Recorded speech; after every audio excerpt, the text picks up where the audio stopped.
नमस्कार, आदाब। MKZ news में आप सभी का स्वागत है। मैं रेशमा आसिफ अली शेख। आइए डालते खबर पर एक नज़र। अंतर्राष्ट्रीय महिला दिवस के अवसर पर मुंबई महानगर पालिका के अंतर्गत स्वास्थ्य विभाग में कार्य करने वाली आरोग्य सेविकाओं ने अपनी विभिन्न मांगों को लेकर मुंबई के आज़ाद मैदान में अनिश्चितकालीन हड़ताल शुरू कर दी है।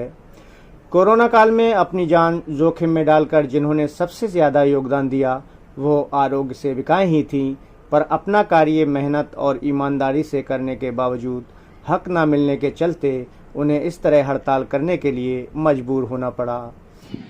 त्यांचं काय म्हणणं आहे की आम्ही पॉझिटिव्ह म्हणजे कसं तुमच्या बाजूने काहीतरी करू, पण कधी हे सांगत नाही। आज पुन्हा त्यांना आम्ही भेटलो, त्यांनी बोलवलं होतं। आम्ही जे आयुक्त आहेत चहल साहेब त्यांच्याकडे गेलो होतो। आता संपूर्ण महानगरपालिकेची सत्ता त्यांच्या हातात आहे। महापौर नाही, स्टँडिंग कमिटी नाही, कॉर्पोरेशन नाही वगैरे, महासभा नाही, महासभागृह नाही, काय नाही। एकच माणूस संपूर्ण निर्णय घेणारा एकच, इकबाल सिंह चहल त्यांचं नाव आहे। एक मुखाने निर्णय झाला है कि अब पीछे नहीं जाएंगे। बराबर, यस। वाह, जो होगा वो देखा जाएगा। बराबर। त्यामुळे उद्या 4था दिवस आहे, अपना आंदोलन चालू रहेगी। आणि ते इस आंदोलन को समर्थन देने के लिए जानी मानी सामाजिक कार्यकर्ता मेधा पाटकर ने आज़ाद मैदान में पहुंचकर हड़ताल कर रही आरोग्य सेविकाओं को अपना समर्थन दिया और उनका हौसला बढ़ाया। साथ ही उन्होंने मुंबई महानगर पालिका के कमिश्नर श्री चहल और महाराष्ट्र राज्य के मुख्यमंत्री श्री उद्धव ठाकरे से अपील की कि वो इन आरोग्य सेविकाओं की मांगों को पूरा करें। देखते हैं इस संबंध में मेधा पाटकर जी ने और क्या कुछ कहा। हमारे लिए हर दिन महिला दिन है भाई साहब। आप लोग उसको सजा धजा कर सेलिब्रेट करो, पर हम लोग चाहते हैं महिला का स्थान और सम्मान हर रोज रहे, हर गांव में रहे, हर श्रमिकों के संस्था में रहे, हर देश में रहे। और आज महानगर पालिका के मुंबई के आरोग्य सेवा महिला कर्मचारियों के जो मांगे हैं वो भी उनको जो अन्य श्रमिकों से गैर बराबरी चल रही है, इसके बावजूद कि उन्होंने आरोग्य सेवा दी। ऐसी स्थिति में जब पेंडेमिक कहते हुए बहुत सारी लूट भी हो गई, लेकिन वो कंपनियों की लूट थी और श्रमिकों को कोई छूट नहीं थी सेवा से।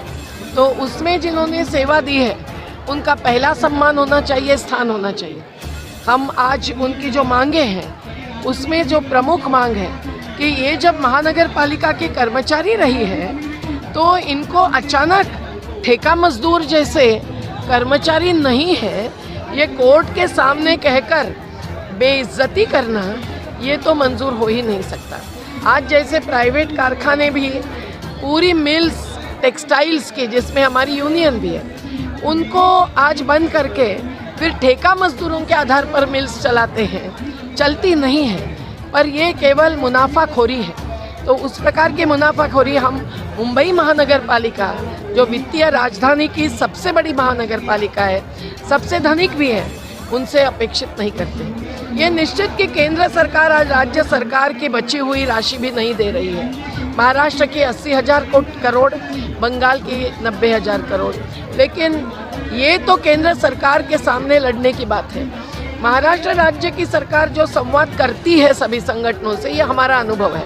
पिछली सरकार कभी संवाद नहीं करती थी, तो आज इनके साथ संवाद करना चाहिए।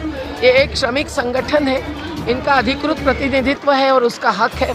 अभी जो 29 कानून मोदी सरकार वापस लेकर 4 संहिता थोप रही है वो तो बहुत कमज़ोर है। उसमें तो यूनियन चलाने का या औद्योगिक न्यायालय के सामने खड़े रहने का भी अवकाश नहीं रहने वाला है, लेकिन आज तक वो हुआ नहीं है। और आज महाराष्ट्र शासन के श्रम मंत्रालय ने और स्वास्थ्य मंत्रालय के राजेश टोपे जी जैसे मंत्री ने तत्काल इनके साथ बातचीत करके और महानगर पालिका के कमिश्नर चहल साहब हमारे गरीब बस्तियों के मुद्दे पर बहुत ही संवेदना दिखा चुके हैं और कोरोना में उनके काम को तो बहुत प्रशंसा मिल गई, पुरस्कार मिल गए, चंडीगढ़ में उनको पुरस्कार मिला।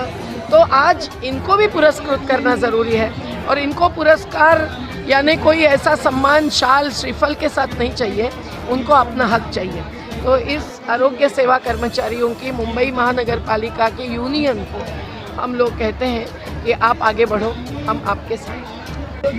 ये आंदोलन इसके लिए है कि बीएमसी के 4000 महिला आरोग्य सेविका है, हेल्थ वर्कर्स है और इनका जो डिमांड है समझो 2000 साल से अभी 22 बरस तक चल रहा है और 22 बरस से ये लोग ये मांग रहे हैं कि इनको मिनिमम वेजेस दो, किमान वेतन दे दो। राज्य शासन ने इनका ऑर्डर निकाला लेकिन ये कमिश्नर नहीं दे रहे हैं, ये आयुक्त, ये बृहन्मुंबई महानगर पालिका नहीं दे रही है। कोर्ट ने ऑर्डर दिया वो भी नहीं दे रहे हैं। प्रोविडेंट फंड और पेंशन भी देने के लिए ऑर्डर हुआ है।